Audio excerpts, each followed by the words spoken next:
بسم اللہ الرحمن الرحیم۔ معلقۃ امرؤ القیس، امرؤ القیس کا معلقہ۔ آج ہم مشہور شاعر امرؤ القیس کے اشعار پڑھیں گے۔ قفا نبکی من ذکر حبیب و منزل بسقط اللواء بین الدخول فحمل۔ قفا وقفا یہ قفوں سے مشتق ہے اور یہ تثنیہ ہے۔ نبکی اصل میں نبکی ہے یا کے ساتھ، لیکن فعل امر کے جواب ہونے کی وجہ سے یہ اس کی یا گر گئی ہے۔ من ذکرہ، ذکرہ یعنی یاد، حبیبی یعنی محبوب، اور منزل یعنی گھر۔ سقط کی معنی ہوتا ہے کنارہ، اور لوا ریت کا بل کھاتا ہوا ٹیلا۔ توزے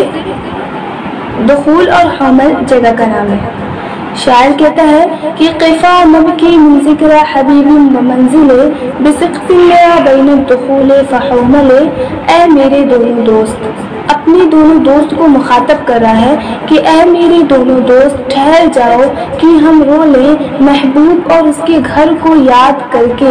یا محبوب اور اس کے گھر کی یاد کی وجہ سے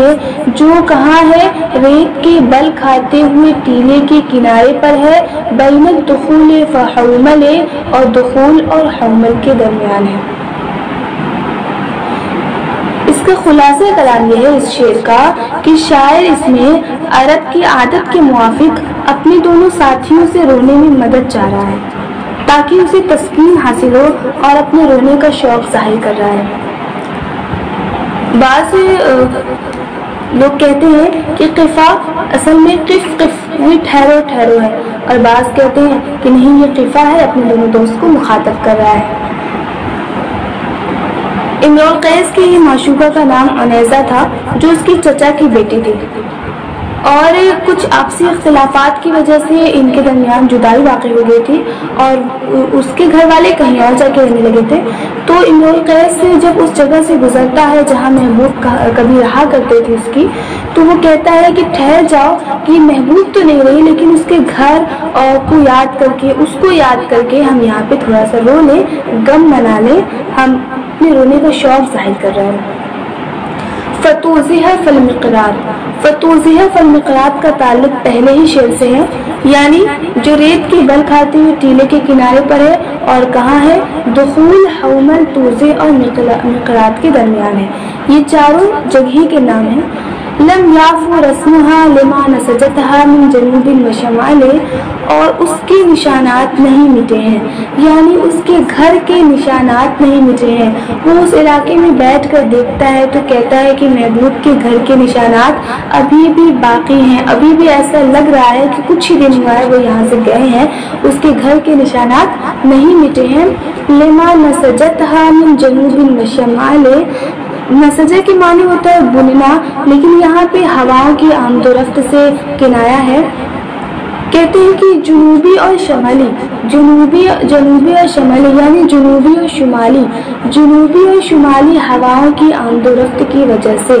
یعنی اس علاقے، اس جگہ میں ایک جنوبی ہوائیں چلتی ہیں، شمالی ہوائیں چلتی ہیں، اور اس طرح اس کے گھر کے نشانات ابھی تک قائم ہیں، وہ مٹے نہیں ہیں۔ اس شعر میں شاعر اپنی معشوقہ کے گھر کی حدود کو بیان کر رہا ہے کہ وہ کہاں پہ ہے، کہاں واقع ہے، اس کا نقشہ پورا کھینچ رہا ہے۔ آگے کہتا ہے کہ ترا بعر الآرام فی عرفاتها وقیانها کأنه حب فلفل، تو دیکھے گا، یعنی اے مخاطب تو دیکھے گا۔ بعر کی معنی ہوتا ہے مینگنی، اور آرام سفید ہرن کو کہتے ہیں، جمع ریمن ہوتی ہے اس کی، اور عرصات اور قیام کھلے میدان اور صحن کو کہتے ہیں، حب دانا، اور فلفل کالی مرچ۔ ترا اے مخاطب تو دیکھے گا، بعر الآرامی ہرنوں کی میگنیوں کو، فی عرصاتها وقیانها اس کے صحن میں اور اس کے کھلے میدانوں میں، اس گھر کے صحن میں اور اس کے علاقے کے کھلے میدانوں میں تو ہرنوں کی میگنیوں کو دیکھے گا، اور وہ کیسی لگ رہی ہیں، گویا کہ وہ کالی مرچ کے دانے ہیں۔ اس شعر میں شاعر اپنی معشوقہ کے گھر کی ویرانی اور تباہی و بربادی کا حال ذکر کرتا ہے، یعنی وہ علاقہ بالکل تباہ ہو چکا ہے، وہ گھر بالکل سنسان ہو چکا ہے، اب وہاں پہ ہرن رہنے لگے ہیں، وہاں پہ ہرنوں کی مگنیاں رہنے لگی ہیں، وہاں پہ اب کوئی انسان نہیں رہتا ہے۔ كأني غداة البين يوم تحمل لدى ثمرات الحي ناقف حنظلي، گویا کہ میں جدائی کی صبح یوم تحمل کے معنی ہوتا ہے کوچ کرنا، اور ثمرات تیتر کا درخت، ناقف توڑنے والا، حنظل اندرائن کا درخت جو بہت ہی کڑوا ہوتا ہے، اپنے کڑواپن میں یہ ضرب المثل ہے۔ کہتا ہے کہ کأنی غداة البین یوم تحمل لدى ثمرات الحی ناقف حنظل، گویا کہ میں جدائی کی صبح جس دن وہ کوچ کر گئے، یعنی جس دن محبوبہ کے گھر والے کوچ کر گئے، اپنی حالت بیان کر رہا ہے کہ میں قبیلے کے تیتر کے درخت کے پاس حنظل توڑ رہا تھا، حنظل جو کہ بہت ہی کڑوا ہوتا ہے۔ اس شعر میں شاعر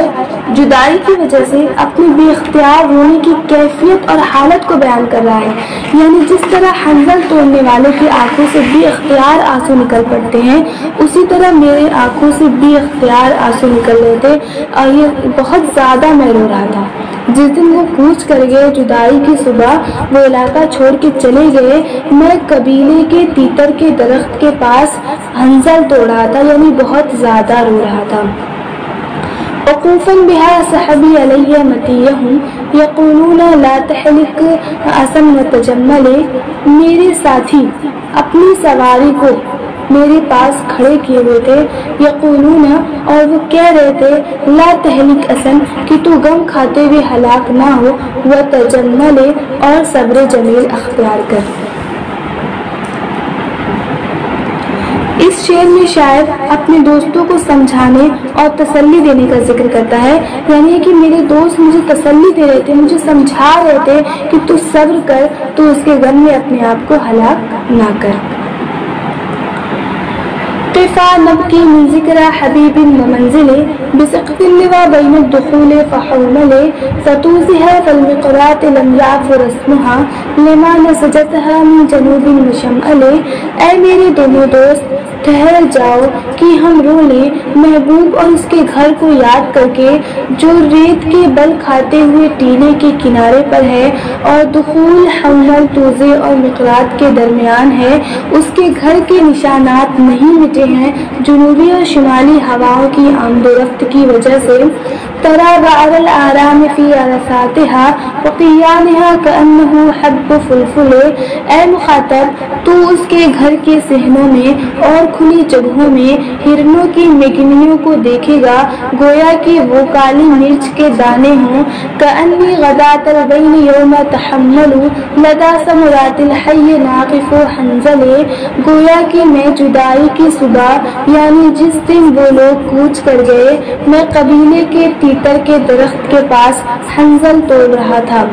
وقوفا بها صحبی علی متیہم یقولون لا تہلک اسم وتجمل،